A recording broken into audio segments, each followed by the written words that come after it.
fire. Really, he invested in it. He just like every now and then, if you got like a publicist or the right PR, any management team, they'll like be like, "Yo, I'm gonna take this bread for you, and I'm gonna invest that into this. I'm gonna take this 20 million and invest that into like Red Bull for you or something. I'm only saying Red Bull because, hey baby girl, your love's like wings of Red Bull. I take a sip of you, and I fly, baby. I fly like the moon in the sky adorns the sun. I got carried away. You know how this goes. Either way, man, I could not deprive my adoring fans me going live, man. I know y'all need me in your life like I need you. So, it's like my mom, she figured it out. She said, I feel like going live is your therapy. It is. That's what it's like to be me, him, Josie Fuller.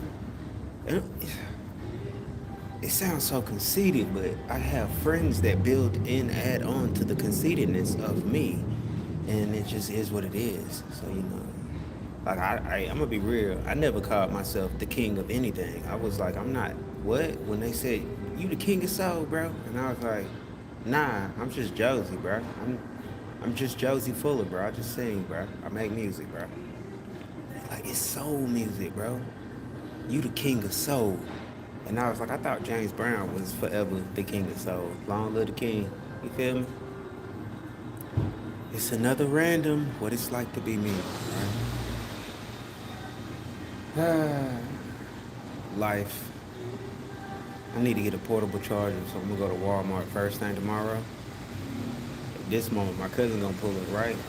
I'm gonna light up an L in his car, or at least walk across the street and smoke me a blunt. What? I need more than one road. I need more than one road. I need more than one road. For real, y'all. I keep one rolled up like LL's pants legs. My shit go hard. Something. I don't know. Sometimes I wonder what it would have been like if like one of my other cousins were the ones that sung and was like, yo, cuz I'm going to Atlanta and I'm gonna put it all on that. Yeah. Would they have made it or not? I feel like if it was anybody else in the family, they might have went somewhere amazing. Not just saying, like, I feel like I deserve a Grammy. Like I know I deserve a Grammy. That might be even more conceited, and there will probably be no what the monetization on this video is shot, and I would take a ride. You guys see it. You see it.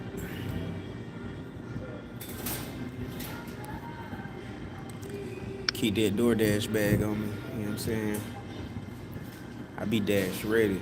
I actually did pretty good. It was come up $40 on DoorDash today. It didn't even take that long. It only took half of the day. It just be like when they give you an order, sometimes you don't really just pay attention to it, but you be like, I need all of it. So you just click it and you don't care. And then it'd be like 20 minutes. Oh, you bastards. And it'd be like 20 minutes grafted for like a bicycle. So it's like, it's not as far as you think. It's like really technically 2 minutes up the road because you're on a bike. It's 20 minutes. You got to take a couple turns, go up a couple hills. They estimate it may take you 20 minutes to get there. Not to mention, when you use the DoorDash, look, listen, I should have been figured out.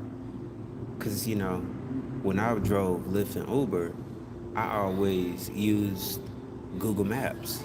So from now on, that's pretty much what I'm doing. I'm going to just Google Map it. It's better that way. Google Maps at least reroutes quickly. And I thought DoorDash was on Google Map level, but it's not. It's like they obviously have the path that's straight might actually be shorter, and it's shorter. But they'll see you take a left, take a right, go in this circle, and go back down. And you like, what the And then they did the whole today, brought me into the back of the person's house. And I was like, well, y'all crazy. Freaking DoorDash. Gotta love it, though. It's some money, Far be me, I wasn't gonna ride a bike for free anyway. I was like, look, I ain't riding this bike unless I'm getting some money on it. Y'all crazy. We going live on it. To me, it's basically in danger of my life. You know how many times I've been hit on a bike? At least twice. One time in broad daylight. Like, what the? Did you not see me? You telling me you don't see me, and I have on this bright white shirt. Not today, but you know. Then I had on a bright white shirt. She's like, oh, I'm sorry, I wasn't paying attention. You need to pay attention. How you not paying attention but you driving? Get out your phone. Like, but I be on the same stuff. I get in my phone while I'm riding a bike. Just be in the phone. You be like, let me get out this phone before I end up playing it in the back of somebody's car. But y'all remember that what was it? Method Man video with the girl that was riding the bike and she was waving at Method Man and shit. Like she ran into the car and broke her neck and shit. Bro, that was like the best video ever. Like the best. I think it had Method Man and I'm pretty sure no, it wasn't even. It might have been a Method Man. I'm pretty sure it was Red Man though. It was a Red Man video. He had the cereal. You remember the Red Man O's or the Ho-O's, Holy O's? You gotta go watch it. Look up Red Man. Is it Woo-Ha? Woo-Ha? Is it that one? It might be that. It might be that song. Anyway, the girl that was riding the bike and she messes around and just waving at everybody and then boom, dish, dish, dish. It is not funny. All right, what it's like to be him. I feel like the moment I get on, I'm going to go speak about gun control. I don't feel like anybody should have their guns taken. I just feel like once you buy it, you need to go to therapy every day and be reminded of how your sanity works, how sanity actually works, and what, qualifies or classifies as an act of self-defense. And after that, just go to the gun range and get it out your system because these new guns got switches with buttons on it, so they spank your ass and then push a button. The whole block gets Swiss cheese, and then we praying for everybody. It's like, God damn. Not to mention, the new stuff also got like this little thing. You know how I used to be able, you gotta run up on them and you gotta do it like that. But now they got the scope and the switch in the button, so you just push the button and the bullet kind of just hone in on their ass. It's hitting them. If it have to go through another person, it's hitting them. That shit is not funny, bro. I noticed this is Americans because of it ain't even that it's not even just American, it's because of movies and the music that we listen to. It has nulled the senses of like when you see something that's tragic happens, it kind of low-key makes you laugh because you've watched Final Destination and that shit was like more funny than it was serious. You was like, oh shit. And it made you like, when the rope came back and everybody. And you like, damn, that's a fucked up way to go. But you laughing. Not to mention we got the Freddy Krueger movies. It's like we learned to laugh at the things that make us scared. And that's not cool. Because it's like now it's like you see something like that happen and you kind of low-key inside have to fight the laughter of what's taking place in the actions afterwards. But when it's you, it's like what Don Tripp said in one of his songs. Yeah, you laughing into that shit happening to your ass. Like it's real. It's real. It's a reality. Like I know it's like a defense mechanism that causes us to step into that mode to where you gotta laugh to keep from crying. But we gotta calm down, y'all, as a people. Like it's a people. I've envisioned a completely free world with a lot of friends of mine. We talk about it, and I'm like, yo, just imagine, you own your car but don't own your car. It's basically you work and you get up, wake up, go outside in the morning, and your car is there every morning waiting for you. And if it's not, then a car is there waiting for you. And you just get all your stuff out at the end of the night. Don't leave nothing in. And even if you do leave something in there, when you go back down there, it'll still be in your car because we're all sharing these cars. So it's like, yo, boom, not the same thing with your spot. Your spot is your spot. But if you leave for like the summer, then somebody else can get in that spot. Like say you want to be like the travel around person. It's to be like you like, yeah, I don't want to be in New York the whole summer. I just want to be in New York half the summer and then go down to Atlanta for the rest of the summer. So you pack up all your stuff. The next person that's a working class or the next person that's a citizen of America, they come into that house. All the furniture stays. You go down to your house in Atlanta. The person that was there, you done contacted them, so they already gone anyway. It ain't even like what is it? Airbnb is nothing like Pad Split. It's not. It's called Complete One World People. It's people who understand like we are all we have down here. So we share everything except the complete relationship aspects. I mean, but at this point, that's the only thing they share down here. People be you can't get in a relationship because women don't mind sharing men nowadays. She like, you keep them on Tuesday and I'm gonna get them on Wednesday type of stuff. And meanwhile, you got Mr. Single Eye, Mr. Him sitting here like, damn, why you can't just rock with me? You want to just share her, man? That's crazy. That's crazy. Am I ugly or something? You can let me know I'm ugly, but I've already been told, but I don't care. They say Jay-Z ugly, but he got enough money to look pretty. So I guess that's what I'm in the motion of doing, getting enough money to be beautiful. It's one thing.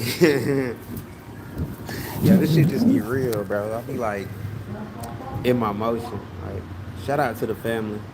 I was door dashing down here and I was like, yo, my cuz work somewhere down here. I need to figure that out. And then I called him because my phone had went dead, so I had to go by the bike shop. Ran into a cool officer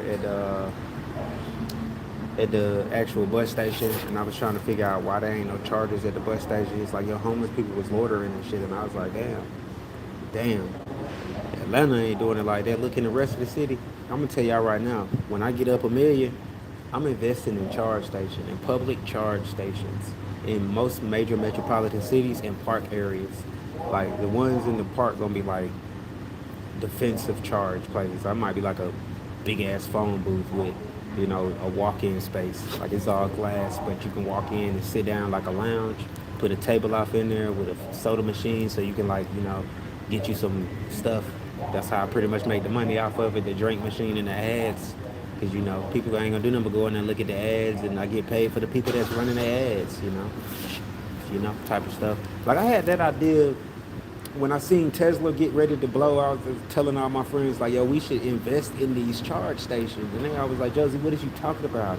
I'm like, we can put the ads on the charge stations. And messed around. 2 years later, we were re-rolling up to one of the dang to the mall, and what do we see? We see a charge station running ads, and I'm like, see.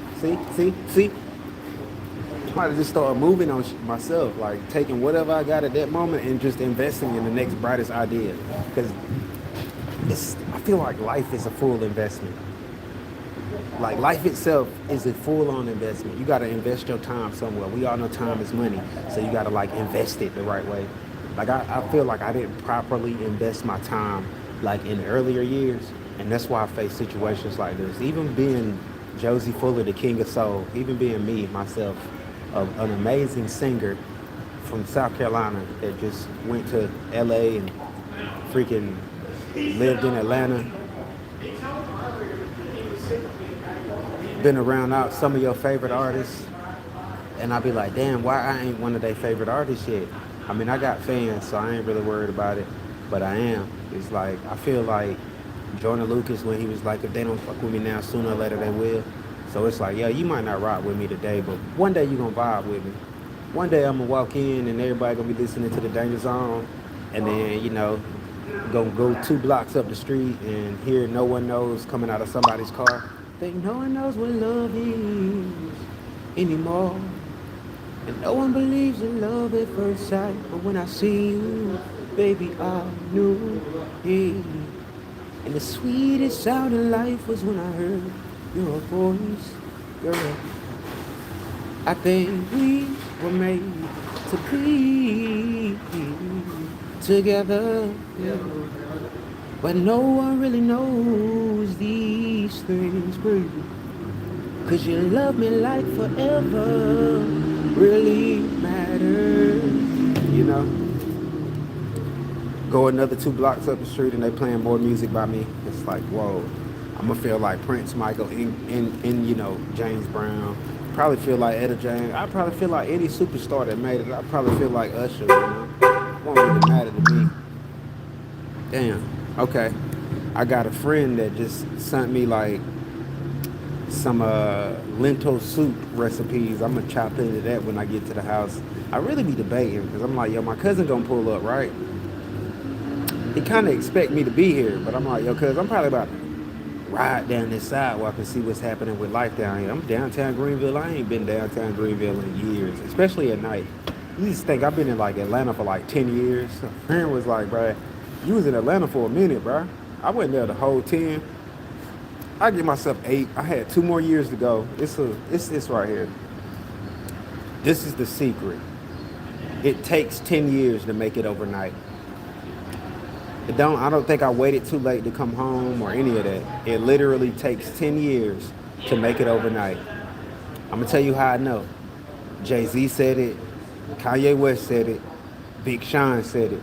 It took 10 years, but when it finally happened, it was like it happened overnight. So I've been working in Atlanta for about 8 years. You know, I've been doing music my whole life, but in a major pop city, like a city where it's music, you know, you ride through Buckhead, you mess around and see Lil Baby pulling out of Lennox. You know what I'm saying? I ain't gonna lie, I was okay. Maybe like 2 weeks before King Von got shot. Him and Dirt was at Lennox, and when like I had seen like what looked like a baby Bugatti, and then what else something looked like a Corvette, and I was like, "Yo, is that Dirt?" And it was, and he just looked at me and was like, "You know what I'm saying?" and kept going, and I was like, "What the?" Like I was walking, 'cause I was getting ready to go sell some designer, so I'm like, "Yo, yeah, that was Dirt." So that mean the person behind him was Vaughn. And I was like, dang, they just down here, just spinning the block. Just down here riding, going through Lennox and shit. I'm like, yo, I walked through one day. I knew I saw Future. I just ain't say shit. My partner ran into freaking Kanye West and called me while he was out there and talking to him. And I'm like, ain't no way this man is really kicking it with Kanye West. And he's like, bro, we in Atlanta. And I was like, oh, yeah, we is in Atlanta. I remember walking by somewhere and Lil Baby was actually shooting a video, and I was like, yeah, my time is sooner or later gonna come. It's coming. Walked out somewhere and Andre 3000 was playing a flute, and I was like, oh my God, this man looks weird. It was real, bro. But either way, man, in order to become him, bro, keep your head on a swivel. Stay focused. It's 2025.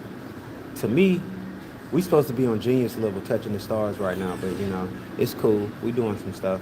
The government shut down and I ain't get to figure out everything about 3AI Atlas, and I'm kind of like ticked off, but I'm gonna figure it all out in a minute anyway. You know I'm a nerd first, and then I'm an artist second. Yeah. Man, I love y'all, man. It's all love. I appreciate y'all for rocking with your boy. You know, enjoy your life and many blessings, all right?